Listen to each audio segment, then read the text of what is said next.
Hello, my name is Jonathan Swift and welcome to the latest edition of the Insurance COVID Cast, brought to you by Insurance Age and Insurance Post.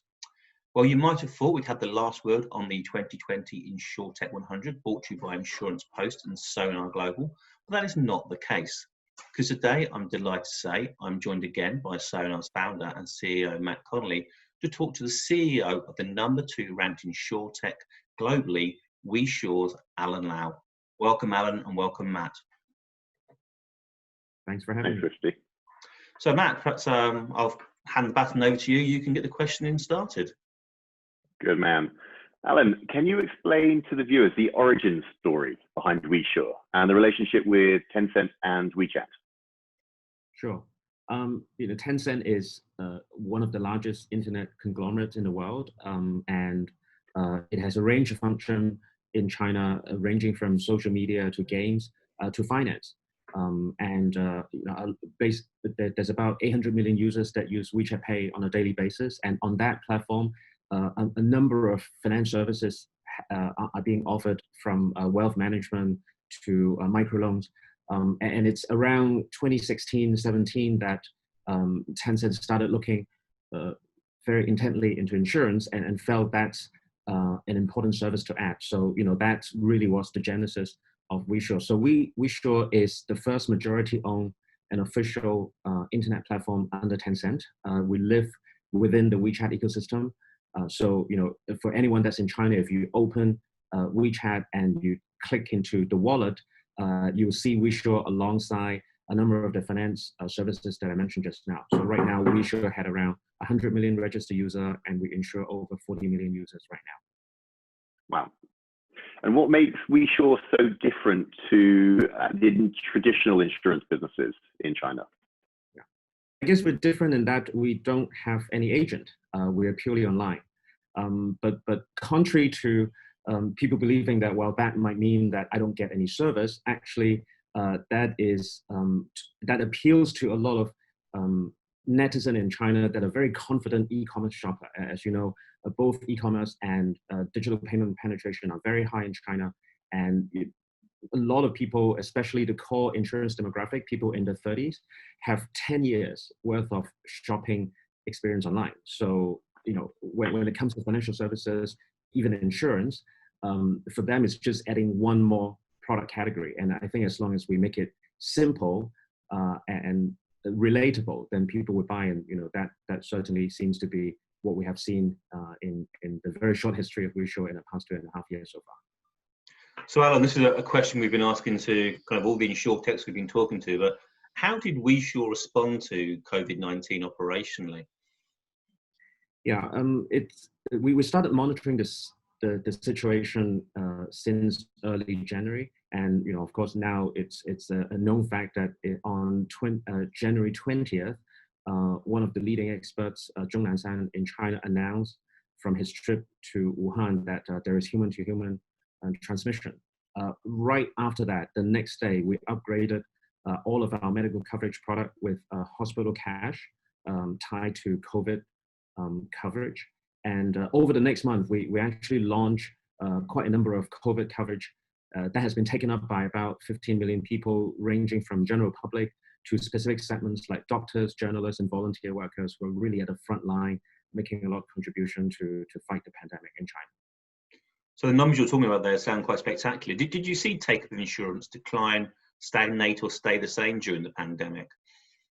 Well, we've actually seen a pretty significant pickup. I think the outbreak of the pandemic means that it raised the risk awareness of a lot of people, and of course, everyone is staying home. And what would they do except for going online? And I think combined with that, we've seen a big surge in demand for our service.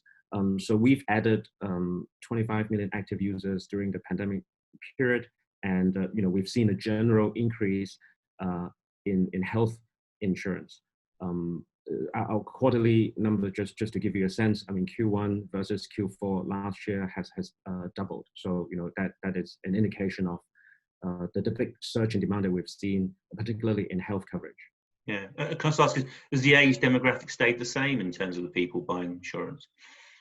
Yeah, actually, it's broadly the same. We've actually done a survey with Fudan University in Shanghai recently, and there is a couple of twists in it, in that we've seen a lot more female user purchasing. Our ratio used to be 6-4 between men and women, and it has kind of flipped during the pandemic. I think maybe, within a family, they are even more aware of the risk that's bringing to the broader family, and they are the one that's sort of running online and taking out insurance. Age-wise, it's quite similar, but regionally, we also see a very interesting pattern in that provinces that has SARS memories, particularly Guangdong and Beijing, are among the top two provinces when it comes to shopping for health coverage. So I think that that those are a couple of interesting things that we've observed during the pandemic. Oh, Matt, I think you're on mute. Quite right. There's always one time in a call. Sorry. So super interesting, Alan. Thank you for sharing that. So you talked about a couple of the products that you brought to market in response to COVID-19. Are you able to give some sense of usual product cycle, so from concept to launch, and how you're able to achieve that so quickly? Yeah. Well, I think there's two types of product launches. There is upgrades and brand new products. We've done both during the pandemic. Upgrade in this particular period are done within a day. So for example, with the announcement of human-to-human transmission, the next day we've upgraded all of our health coverage to include a COVID hospital cash allowance. So that is done within a day.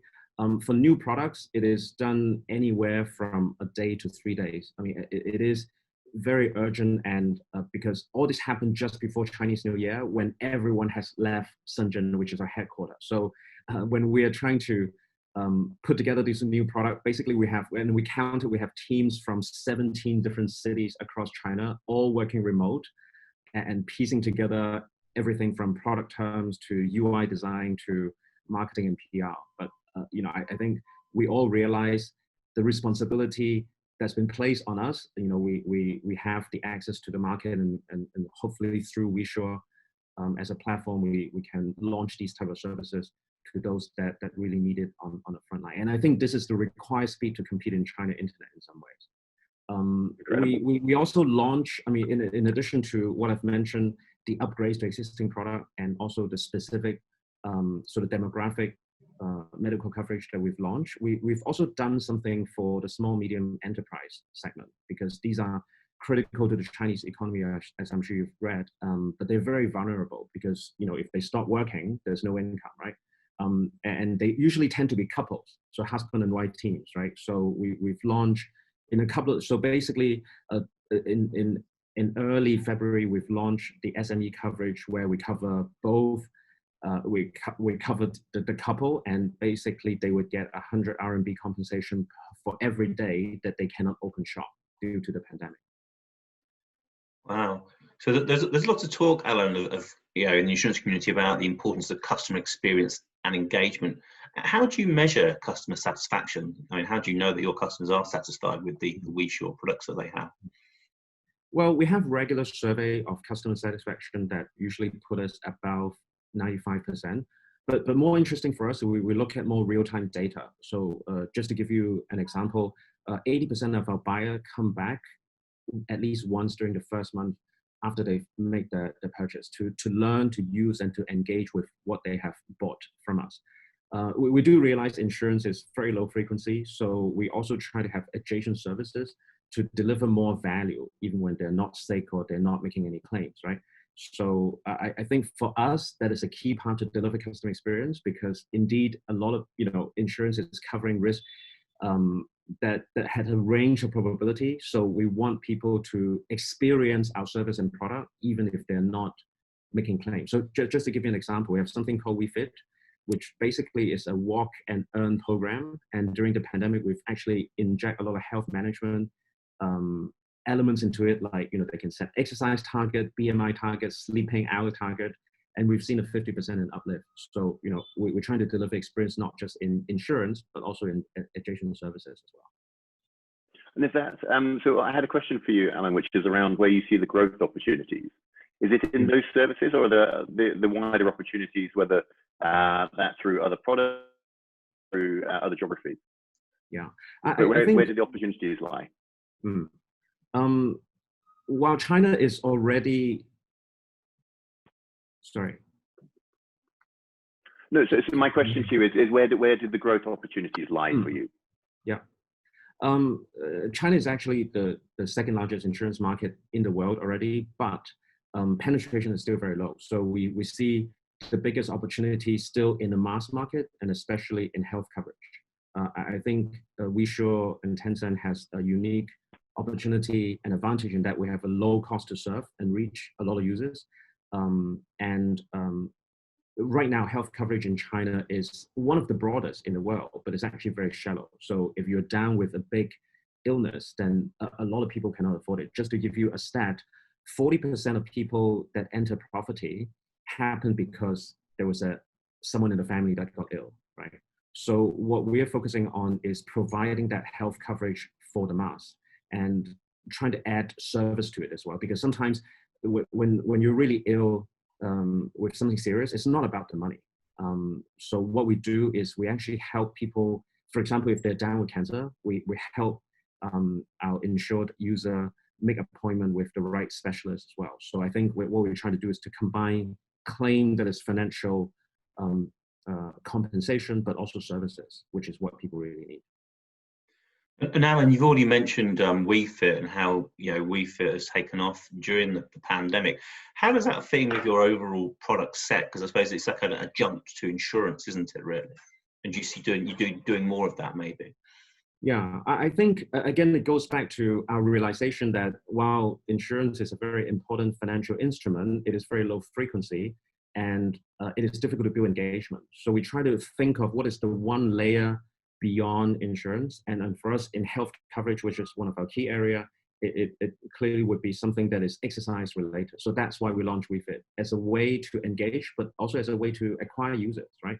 So it started life as a walk and earn. So basically you do 800 steps a day and you make points which you can redeem different things. But now we've evolved that to include a range of health management tools, setting BMI target, sleep target, exercise target, and then you get points, which you can redeem for discount on your next installment, because most of our insurance are sold on a monthly installment basis, or they can redeem different gifts and goods. So, for us, it's a good thing because customers are engaged, and it also helps reduce risk, because what we're trying to do is in fact, we're influencing behavior, right? We're trying to encourage people to all live a healthier life. So, I think this is, it is important for us in that sense. Swifty, I'm enjoying your cat making an appearance. And I love the fact it's the same color as your beard. That's right, yes. That's pretty special. So I had a question. I think you've answered that, Alan, about your plans to expand outside of China. Are you saying for now China is your focus? There's still a lot of opportunity there for you? Yeah, I think we're sticking to China for now. We've only been around for 2.5 years. We're still a very young company, and I think there's so much to tackle in China. I think this is where we see the big opportunity is. So following on from that, Alan, I mean, do you follow what's going on in the the Insurtech and digital insurance space globally, and do you have thoughts about the speed or otherwise the digitalization of insurance in other markets compared to China? Yeah, I think we do, especially in the early stage of setting up WeSure, we take a very careful look at what are the innovative models around the world.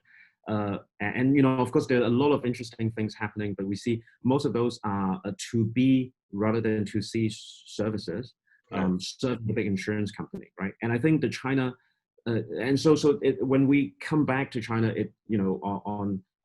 as we reflect on the opportunity, I think there is a very unique ecosystem, a digital ecosystem in China that allow more to C type of innovation like WeSure. So clearly we benefit from very high e-commerce and digital wallet penetration here. And I think WeSure via Tencent has a unique advantage in the very large WeChat traffic that we had, and also user profile of some of our customers from using various other services that allow us to tailor in a very similar way that Amazon would recommend the next product to buy, right? So I think, we do pay attention to what's going on outside, but, coming back, we reflect on the unique opportunity and we set up WeSure to be much more of a 2C type of play. Lovely. And so 2.5 years in, which is incredibly sort of early stage, but for such a well-established business already, what does the next 12 months hold for WeSure? Yeah, I think health, the coverage is a big category for us, and therefore the big next step for us is adding more product, but also getting into health management. So the evolution of WeFit that I mentioned, getting into all types of BMI, sleep hours, and exercise target setting is one way in creating that as a tool to engage and also to influence behavior so everyone can live a healthier life. The broader opportunity, as I also mentioned, is we think it's going to be in a mass market. So we're going to be providing more products at a different price point. An important space that we have started to explore about half a year ago is serving the underserved, particularly those that are sick already. Well, insurance has this funny element that we only insure people that are healthy, right? So what happens if you're sick already, or if you're a cancer patient, right? So about half a year ago, we've launched the first cancer coverage for those that are ill already in China. And it took us quite a lot of effort because it means that we have to integrate not just with the hospital, but also with the big pharmaceutical companies that are providing the cancer fighting drugs. But we think this is an important market for us to serve, right?